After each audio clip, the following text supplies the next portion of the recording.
Evelyn Price walked into that boardroom with 6 months of pregnancy and a resignation letter already waiting on the table in front of her. Not because she had failed, not because she had done anything wrong, but because the man sitting at the head of the table, the man who had once called her his partner, had spent months and millions of dollars making sure she would never hold the reins of the company she had built with her own hands again. She signed, because in that moment, she believed she was completely alone. But in the hallway of the 14th floor of the Nexum Corp Tower that same afternoon, a man stood waiting to pick up his daughter. A man who had no idea he was about to change everything.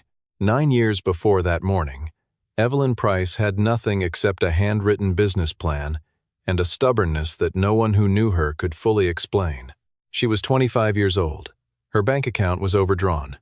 Her apartment had no dining table, so she worked on the kitchen counter with a laptop that took 4 minutes to boot up. She did not come from money. She did not come from connections. She came from the kind of quiet, grinding ambition that does not announce itself, it simply refuses to stop. The plan she wrote was for a healthcare technology platform she called Nexum Corp. The idea was precise and specific, a centralized data infrastructure that allowed mid-sized hospital networks to share patient information across departments in real time, cutting down on duplicate testing, misdiagnoses, and the kind of administrative confusion that cost both money and lives. It was not a flashy concept. It was a deeply useful one. Jason Merrill found her through a mutual contact at a university pitch event. He was 51 years old, silver-haired, the kind of man who wore his wealth like a well-tailored coat, present but never ostentatious. He read the business plan overnight. He called her the next morning. He told her he invested in people, not in ideas. He said he saw something in her that most investors never looked for: the discipline to build slowly and the courage to think large at the same time. He put in the first round of capital. They co-founded the company together. He held 31% of the equity. She held 31%. The remaining 38% was distributed among a small group of institutional investors and board members who joined over the following 3 years. For 6 of those 9 years, the arrangement worked. Nexum Corp grew from a team of 7 people in a shared co-working space into a tower in the financial district with 800 employees, contracts with 14 hospital networks across the country, and a valuation that had crossed $340 million by the time Evelyn turned 33. She was profiled by 3 national business publications. She sat on 2 industry panels. She turned down a speaking invitation from a conference she considered beneath the company's level, and that decision alone generated more coverage than most companies get from a press campaign. And through all of it, she carried a small tin of ginger crackers in her handbag. Not because she liked them. She had never particularly liked ginger crackers. But she was 6 months pregnant, and her stomach turned every morning around 9 o'clock without fail, and she had learned that 3 crackers eaten quietly under the conference table prevented the kind of physical discomfort that she could not afford to show in a room full of men who were already looking for reasons to question her. Focus. No one on the board knew she was pregnant. She was waiting for the right moment to tell them. She understood that in the world she inhabited, a pregnancy was not simply news. In the wrong room, at the wrong time, it was leverage for other people. It was a way for them to write a story about her that she had not written herself. She had spent 9 years making sure no one else wrote her story. She was already too late. Her assistant, Giselle Marsh, was 31 years old and had worked with Evelyn for 4 years. She was the kind of person who noticed things without being asked to notice them, the kind of quiet intelligence that powerful people either take completely for granted or recognize as irreplaceable. Evelyn had recognized it within the first 3 months. On a Tuesday morning in October, Giselle placed a single sheet of paper on Evelyn's desk. She did not explain it. She simply set it down, tapped the upper right corner once with 2 fingers, and walked back to her own station. The paper was a printed email. It had been forwarded incorrectly, sent to an address that differed from the intended recipient by a single transposed letter, and from there had been routed automatically to a shared administrative inbox that Giselle monitored. It contained a meeting invitation. The attendees listed were Jason Merrill, Adrian Cole, and 3 of the 5 remaining board members. The location was the private conference suite on the 20th floor. The time was 6:30 in the morning that coming Thursday. The agenda field contained a single line. Asterisk, Leadership Continuity Review, Preliminary Discussion. Asterisk. Evelyn's name was not on the invitation. She read the email once. Then she folded the paper, placed it in the inner pocket of her blazer, and returned to the presentation she had been reviewing. She ate one ginger cracker. She drank a sip of coffee that had gone cold 20 minutes ago. She had always known what betrayal smelled like. She had first encountered it at 22. In a professional context she rarely discussed. It smelled like cold coffee, like something completely ordinary that you only notice when it is already too late to do anything about the temperature. Thursday came. Evelyn arrived at the building at 6:15. The basement parking level was nearly empty, but the private elevator, the one that served the executive suites on floors 19 through 22, showed a recent access log on the security panel. 2 swipes. 6:08 and 6:12. Giselle was already in the lobby, her coat still on. She said nothing when she saw Evelyn's face. She only said, "Cole's car is in level 2. Merrill used valet." Evelyn rode the elevator to the 20th floor. When she opened the door to the private conference suite, all 5 people inside turned to look at her. No one stood up. Jason Merrill sat at the head of the table and offered the kind of smile that people only produce when the outcome has already been decided, and the performance is just courtesy. It was a small smile, almost gentle. On the table in front of each seat was a copy of a document bound in dark blue, 47 pages. The cover read in capital letters, Asterisk, Executive, Performance, Review Transition Period, Asterisk. Adrian Cole, the company's chief financial officer, 44 years old, with the particular brand of competence that made him excellent at executing other people's visions, and the particular vanity that made him loyal to whoever's vision was most advantageous, slid a copy across the table, toward Evelyn, without a word. She sat down. She opened it. The document was meticulous. It was the kind of meticulous that takes months to prepare, which told her something important about the timeline. Financial figures had been adjusted selectively, not wildly falsified, but nudged in specific directions to create a cumulative picture of underperformance. Internal emails had been excerpted with their context stripped. Meeting minutes had been reframed. Every individual piece was defensible. The architecture as a whole was a fabrication. The conclusion, on page 44, read, Asterisk, the current Chief Executive Officer is experiencing health circumstances that present material risk to sustained operational leadership. In the long-term interest of the organization, the board recommends a temporary transfer of executive authority pending further evaluation. Asterisk, health circumstances. That was the phrase they had chosen. Not pregnancy, not maternity, health circumstances. Precise enough to suggest impairment. Vague enough to deny intent. She closed the report. She placed both hands flat on the cover. "I'll need time to review this with legal counsel," she said. Jason shook his head. Not impatiently. Almost regretfully. He drew a single sheet of paper from the folder in front of him and placed it on the table between them. It was a termination agreement. 1 page. The language was clean and final. "Evelyn," he said, "we've thought about this carefully. If you cooperate, your equity stake will be purchased at fair market value. You'll be protected. You'll be comfortable." He paused. "If you don't, the financial review process will take months. The press will find it eventually, and you'll be giving birth while under investigation." It was the first time anyone in that room had mentioned the child. The room was silent, except for the ventilation system. She thought about the folder with the 47 pages. She thought about the 3 lawyers she had not yet called. She thought about the forwarded email, still folded in the inside pocket of the blazer she had worn on Tuesday. Her hands were not entirely still, not from fear. The baby had moved a distinct, firm pressure against her ribs. It had happened precisely then, as if the timing were intentional. She picked up the pen. She signed. Giselle was standing at the far end of the hallway when Evelyn came out. She took one look at Evelyn's face and understood everything. Her eyes reddened immediately. Evelyn said, "Get my coat."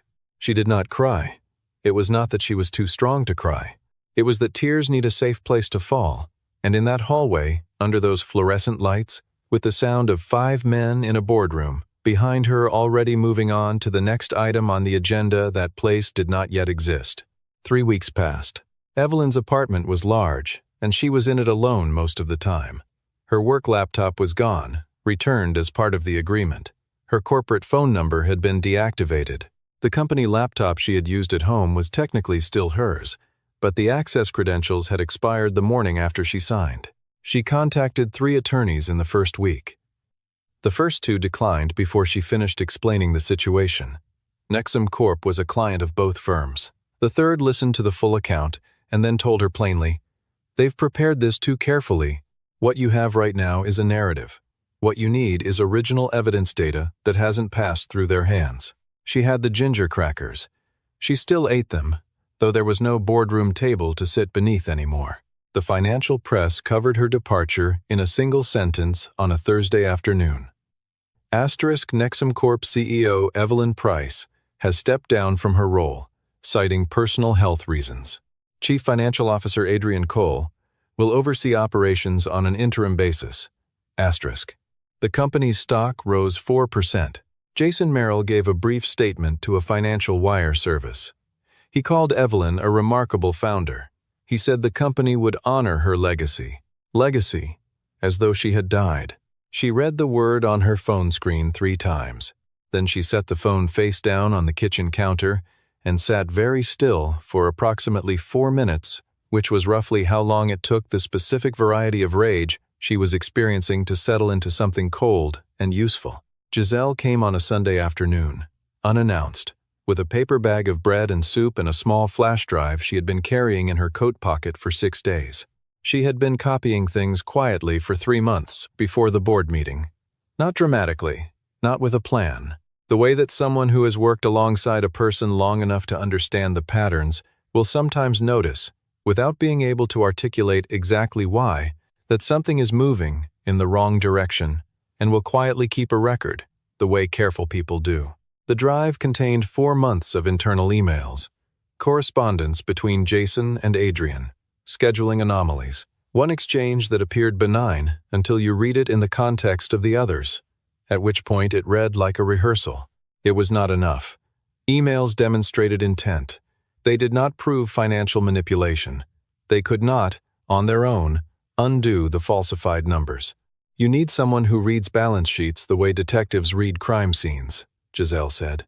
"Not a lawyer, a forensic auditor." Evelyn sat with that for a moment. That night, after Giselle had gone, she lay in the dark, with her hands resting on the curve of her stomach, and thought about the word legacy. She thought about the 47-page document. She thought about the phrase health circumstances. She thought about the fact that somewhere inside those servers, inside those adjusted quarterly reports, there were original numbers, and original numbers do not disappear. They leave traces. They leave the faint, indelible marks of what they used to be. She sat up. She opened her personal laptop. She typed 3 words into the search bar: Forensic Financial Auditor. The first result that carried both professional credentials and independent status was a firm called Shaw & Associates. The description read, Independent Forensic Accounting and Financial Litigation Support. Specializations include equity fraud, falsified board documentation, and minority shareholder disputes. The rating was 4.9 out of 5, 22 verified reviews. She stared at the screen for a long moment, then she clicked, and she began to write. Dominic Shaw was 35 years old and ran his practice from the 3rd floor of an office building that had no large signage and no reception lobby worth mentioning. The space suited him. He was not building a brand. He was building a record, case by case, number by number, the long, slow accumulation of work done correctly. On a Tuesday afternoon, he sat behind a desk flanked by 6 monitors, each running a different spreadsheet or database query, surrounded by 3 coffee cups in 3 different stages of cooling. He had not eaten lunch. He was aware of this the way a person is aware of a sound in another room present, noted, not yet addressed. His assistant knocked at 3 o'clock exactly and said, "It's 3, Mr. Shaw." He looked up from the screen. He stood up without hesitation, without asking for 5 more minutes, without the ritual negotiation that most people perform when something interrupts their concentration. He shut down 2 of the 6 monitors, picked up his jacket from the back of the chair, and was at the door in under 45 seconds. His assistant had worked with him for 3 years. In that time, she had never once seen him ask for more time at 3 o'clock. Whatever was happening on those screens, whatever number he was chasing at 3 o'clock, the number waited. Everything else waited. The school was 12 minutes from the office by the route he always took. He arrived 5 minutes early, which was also always the case. Arya Shaw was 7 years old. She wore her hair in 2 small pigtails that were never quite symmetrical, carried a backpack that was at least a third of her total body weight, and was reliably the last student out of her classroom because she inevitably had one more question for the teacher before she considered the school day complete. She came through the double doors holding a sheet of construction paper in both hands, protecting it with the gravity of someone transporting a document of consequence. "Bah," she said, and then caught herself, because her father had been gently reminding her for 2 years that outside the house she could use the word dad if she wanted to, though he never insisted dad. "I drew us. This is you working. I gave you a lot of papers because you always have a lot of papers." He took the drawing and looked at it. The figure representing him had hair that stood nearly vertical and was holding a single sheet of paper that was almost as large as the figure itself. The figure, representing Arya, stood next to it, slightly shorter, with what appeared to be a very large smile. He folded it carefully and placed it in the breast pocket of his jacket. There were 23 drawings in that pocket by the time autumn arrived. He never left them at the office. On the drive home, Arya fell asleep somewhere around the second traffic light, her cheek pressed against the window. Dominic drove in the quiet. His wife, Claire, had died 5 years ago. A car accident on a Wednesday morning in February, the kind of event that arrives with no warning and no language adequate to its aftermath. Arya had been 2 years old. She did not remember her mother in any concrete way, though she sometimes said things that suggested she had absorbed some essential shape of her. A warmth, a way of asking questions that assumed the world would answer. Dominic had not remarried, not because he had closed that door in any deliberate way, but in the years immediately after Claire's death, every unit of available energy had been directed toward one purpose, making certain that Arya grew up without the specific quality of absence that he feared most, the kind a child feels not in the big moments, but in the ordinary Tuesday afternoon ones. And somewhere in the discipline of that effort, it had simply become the shape of his life. The work, the 3 o'clock pickup, the drawings in the breast pocket, the quiet drives home. He understood, at a cellular level, what it cost to lose something you had built with your life. He understood it in a way that could not be learned from a textbook or a case file, and because of that understanding, he had never once questioned a client who fought to hold on to something that mattered to them even when the fighting looked, from the outside, like it couldn't possibly succeed. He was reading email that evening when he found it. The subject line read, "Asterisk potential case corporate equity fraud, Nexum Corp asterisk." He read it once. Then he read it again. The email was not emotional. It did not contain appeals for sympathy or lengthy personal history. It contained a specific description of the situation, a precise articulation of what the writer believed had been done and how, and 3 targeted technical questions about forensic methodology. The writer clearly understood financial structures. She was not asking him to explain the process to her. She was asking whether the process could yield what she needed. He recognized the quality of thinking in those 3 questions. It was the thinking of someone who had already done the preliminary analysis themselves and arrived at a wall that required a specific tool to get past. He typed a reply. Asterisk, Wednesday. 9 a.m., my office. Bring everything you have. Asterisk, he sent it. Then he returned to the spreadsheet that was still open on the center screen. He did not know who Evelyn Price was.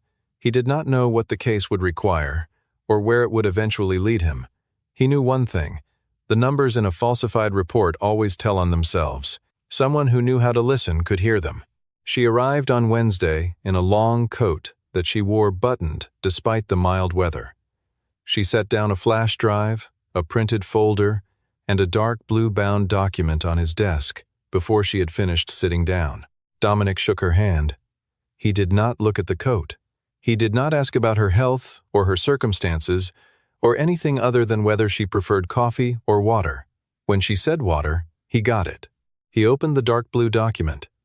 He turned through the first 3 pages in silence, reading with the specific quality of attention that makes no external noise, no commentary, no reactive sounds. On page 12, he stopped. "This table has been adjusted," he said. It was not a question. "I know," Evelyn said. "Who did it?" "Adrian Cole, the CFO. But I can't prove it." He looked up from the page. "Not yet." He explained how he would approach it. Not simplified, not rushed. He laid out the methodology in 3 distinct layers: internal consistency analysis within the document itself, cross-referencing against externally filed financial records that existed independent of the board's version, and metadata forensics on the digital files, modification dates, user credentials, IP addresses. Every layer built on the one before it. Every layer narrowed the field until what remained was not an allegation but a documented fact. Evelyn followed every word without asking him to repeat anything or slow down. She asked 2 precise clarifying questions, both of which demonstrated that she had already thought through the implications of each layer before he described them. It was the first time in several weeks that he felt he was working alongside someone rather than working for them. After 4 hours, he found it. A discrepancy in the third quarter revenue figures. The number in the board report was $2,300,000 higher than the same quarter's number in the corresponding tax filing, a public document, externally verified, created by a different team under a different compliance framework. This was not a rounding error. This was not ambiguity. This was a number that had been placed, with intention, into a document that would be read only by people who were not expected to cross-reference it. Evelyn stared at the screen. Her hands tightened on the edge of the desk. "That's the surface," Dominic said. "If they did it in Q3, they did it before. How long to find the full picture?" 2 weeks, if you can get me access to the raw internal accounting files. "I don't have access anymore." He paused for 1 beat. "Does Giselle?" At 4 o'clock, his phone lit up with the name of Aria's school. He stood immediately. 20 minutes, he said, already moving toward his jacket. Evelyn nodded. She watched him go the way he moved, the completeness of the transition, the absence of apology in it. When he was gone, she sat alone in the office for the first time. The 6 monitors hummed quietly. On the corkboard beside the window, a crayon drawing was pinned at the top with a single tack, a figure with vertical hair and a giant piece of paper, standing next to a smaller figure with an enormous smile. She placed her hand on her stomach. The baby turned slowly, a long rolling movement, unhurried. She was still looking at the drawing when she heard the door. Aria came in first, because she always came in first, carrying the remnants of an ice cream bar and trailing conversation about something that had happened at lunch. She stopped when she saw Evelyn, surveyed the situation with the calm confidence of a person who has never been taught that adults are not also worth examining, and said directly, "Your stomach is really big. Is there a baby in there?" "Yes," Evelyn said. "The baby is probably sleeping. I always fall asleep when I sit still for a long time too." Dominic said her name once, quietly.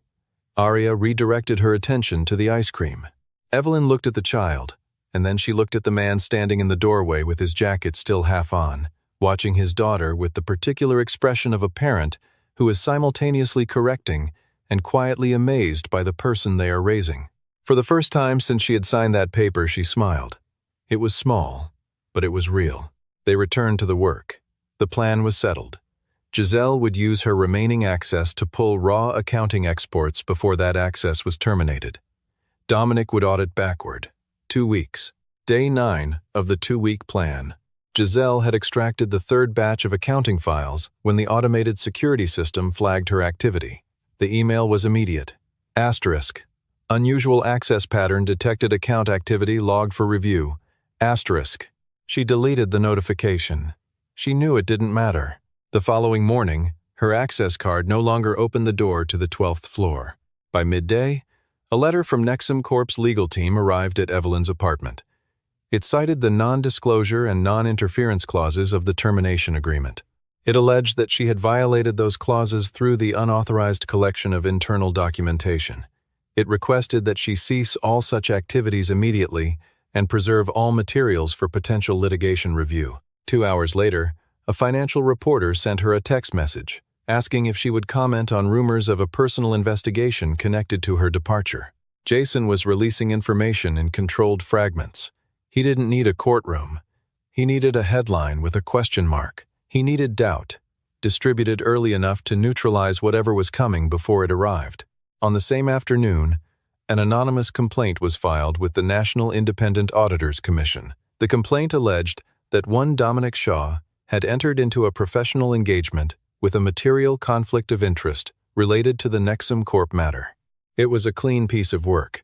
If the complaint gained traction, Dominic's license could be suspended pending review. His findings, however thorough, would be inadmissible in any formal proceeding while the investigation was open. He read the notification in the afternoon. He sat with it for a moment. He set it down. He finished the cup of coffee in front of him and turned back to the screen. His assistant knocked and asked, with genuine concern, whether he wanted to pause the engagement.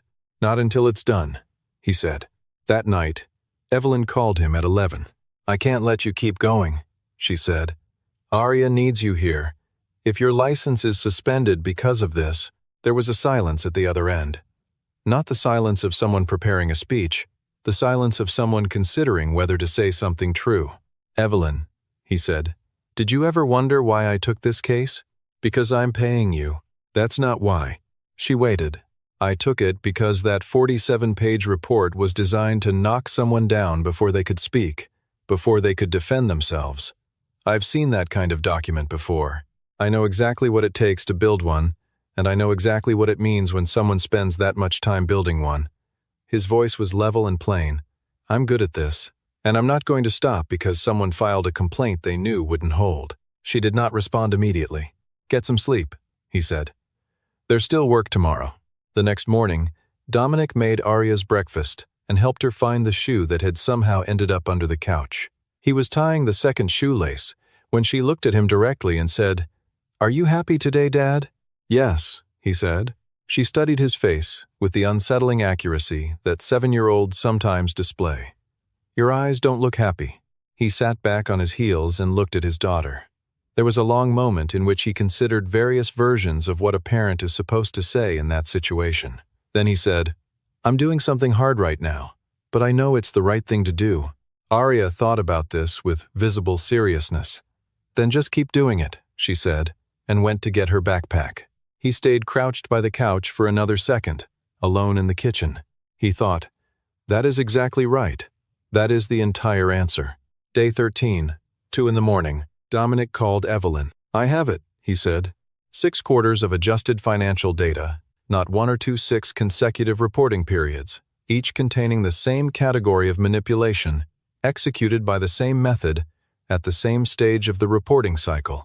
The modifications were applied to revenue recognition figures in a way that produced an inflated picture of operating performance. The cumulative false surplus, stacked across those 6 quarters, amounted to $11,400,000. Adrian Cole's digital fingerprints were on every file, not in a figurative sense. Literally, username, timestamp, and IP address in the metadata of each modified document, all resolving to the CFO's office terminal between the hours of 11 at night and 2 in the morning. Always the night before those reports were distributed to the board. And then there was the email chain, encrypted, stored on a backup server that had not been wiped because no one had thought to wipe it, perhaps because no one had expected anyone to look there. Dominic had looked there. He always looked everywhere. The chain showed a series of approvals, not explicit instructions, not a written order that said, "Times falsify these numbers." Asterisk. It was more surgical than that. Forwarded summaries, responses that consisted only of a single word or a brief affirmation sent from an IP address registered to a private office. The private office of Jason Merrill. And the final piece. A public filing from 3 years prior, showing that Jason Merrill held a 12% equity stake in Crestford Group, the company that had proposed the merger Evelyn had rejected. The merger that would have made Jason's stake worth approximately $40 million. "They built this 6 months before you got pregnant," Dominic said. Evelyn was quiet on the line. They started when you declined the Crestford deal, he continued. The pregnancy gave them a convenient narrative, but the motivation was financial from the beginning. She exhaled slowly. Jason wanted that merger. Jason stood to make $40 million from that merger. You were the obstacle. Another silence. The annual shareholder meeting is in 36 hours, she said. I know. She still owned 31% of the company's equity. The termination agreement had purchased her executive title, her access, her voice inside the building, but it had not touched her shares. Under the Corporate Charter's Section 14, Paragraph 3, any shareholder holding more than 25% of issued stock could submit a motion for inclusion in the annual meeting agenda, provided the submission was received no less than 48 hours before the scheduled meeting time. She had submitted the motion 36 hours earlier. The plan: appear at the annual shareholder meeting as the company's largest individual shareholder. Request the floor. Present the forensic audit report. Move to invalidate the board resolution that had transferred executive authority. Move to initiate an independent investigation into the adjusted financial records. The risk: Jason would attempt to block the proceedings through procedural objections. The press would be in the hallway, and Evelyn would be standing in front of a boardroom, 8 months pregnant, without an official title, facing a man who had spent most of a year preparing for this exact scenario. Dominic asked if she could do it. She said, I built that company from nothing. I can do this. Thursday morning, 8:45. Evelyn stood on the sidewalk outside the Nexum Corp Tower. The building was glass and steel, and it caught the morning light in a way that made it look almost neutral, as though it had no memory, no loyalty, no record of the woman who had chosen its address and signed its lease and named it. Giselle stood on her left. Dominic stood one step behind, and to her right exactly one step. That was the right distance. He understood instinctively that this was her moment, and his role was to carry what she needed, not to lead. Are you okay? Giselle asked quietly. Ask me later, Evelyn said. She walked through the doors. The 22nd floor conference suite held approximately 200 people. Institutional investors, board members, analysts. 2 financial journalists who had been granted access as press observers. The air was the specific kind of controlled and recirculated that large formal rooms always produce temperature-managed, slightly too cool, with no outside sounds. Jason Merrill sat at the head of the presiding table. He saw her the moment she walked in. His expression moved through something 1 second, a fraction before it resettled into composure. He had prepared for many outcomes. He had clearly not fully prepared for this one. Evelyn, he said, in a tone calibrated to suggest gentle surprise. This is the annual shareholder meeting. You're no longer affiliated with. I remain the single largest individual shareholder of this company. She placed a sealed envelope on the table in front of him, and per Section 14, Paragraph 3 of the Corporate Charter, I submitted a motion for inclusion in today's agenda 48 hours ago. The motion was received and time-stamped by the Corporate Secretary's office at 9:17 2 mornings ago. I have the confirmation.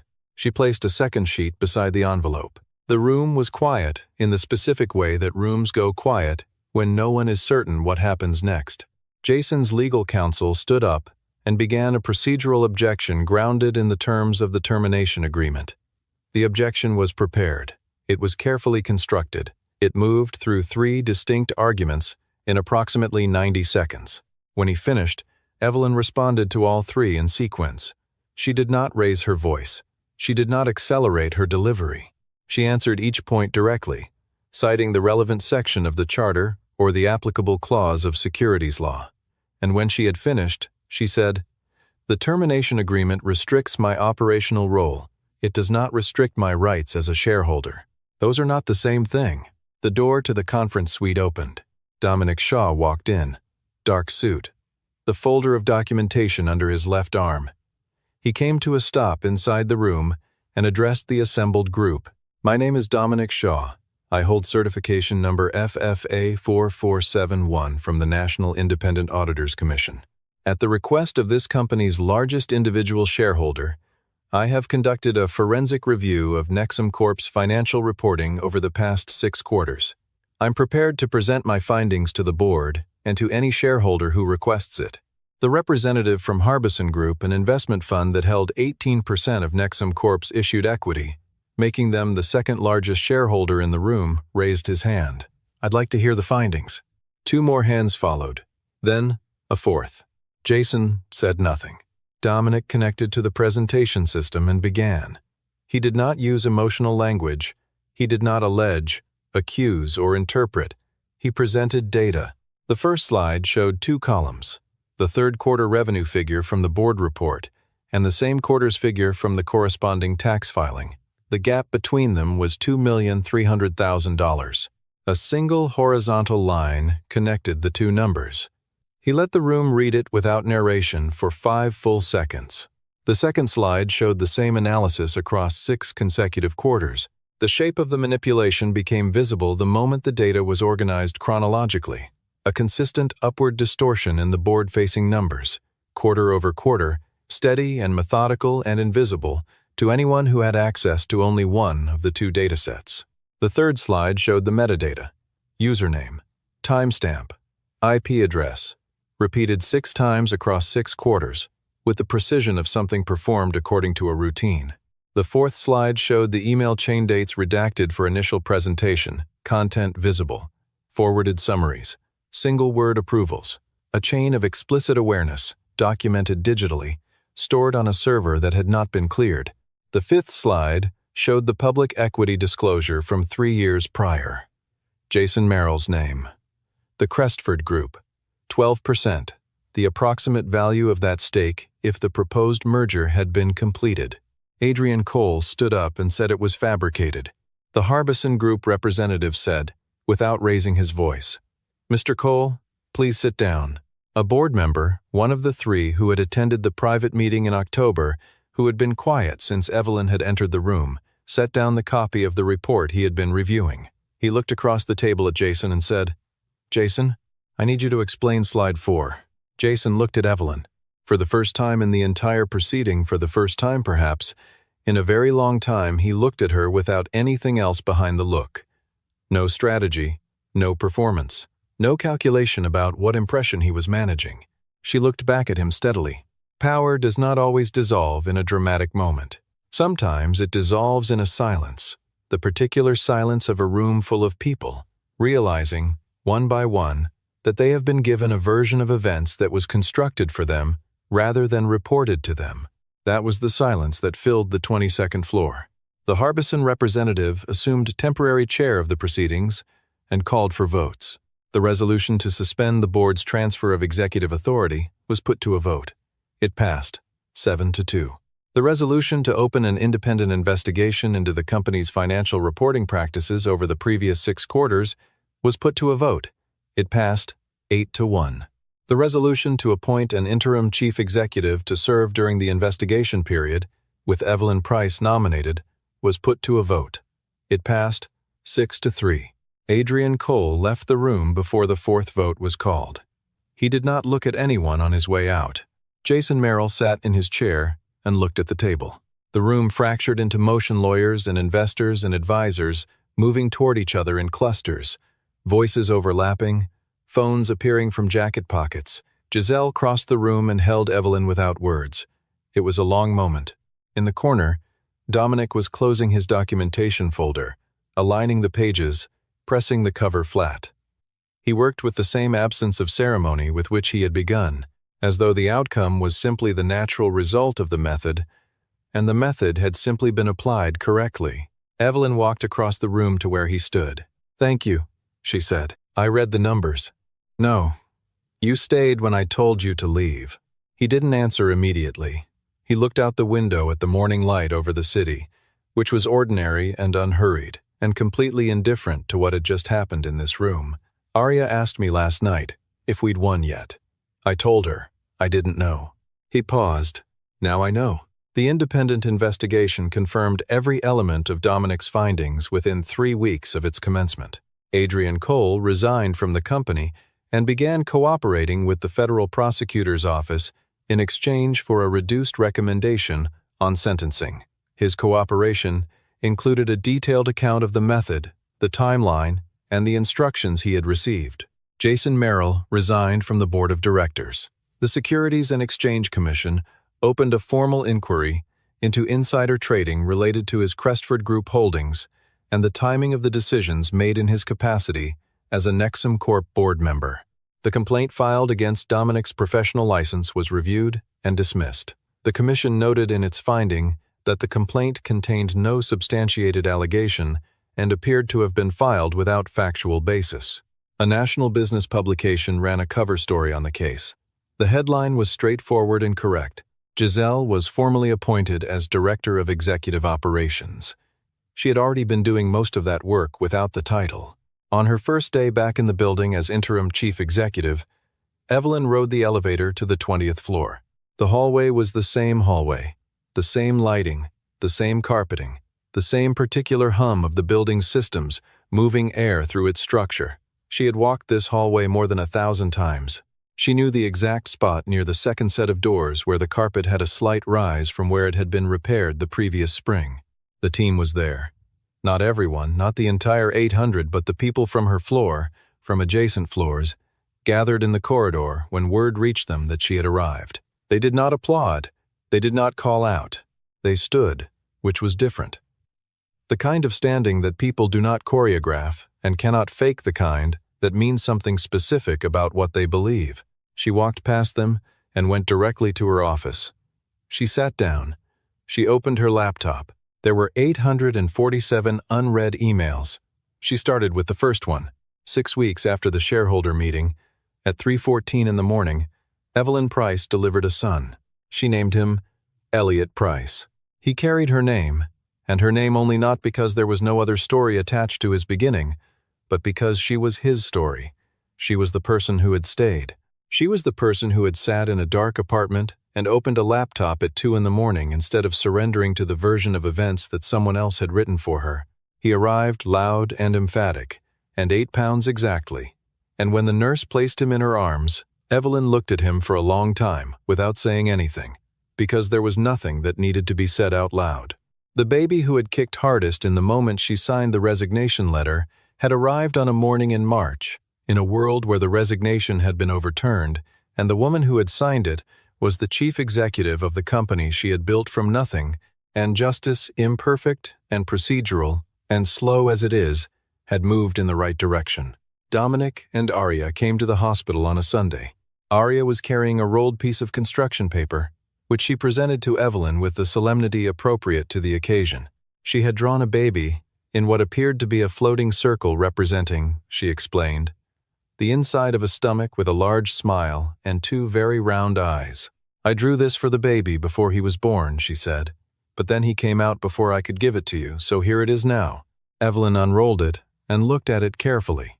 She thanked Aria with the specific sincerity that children can always detect and rarely receive from adults. Dominic stood in the doorway of the hospital room.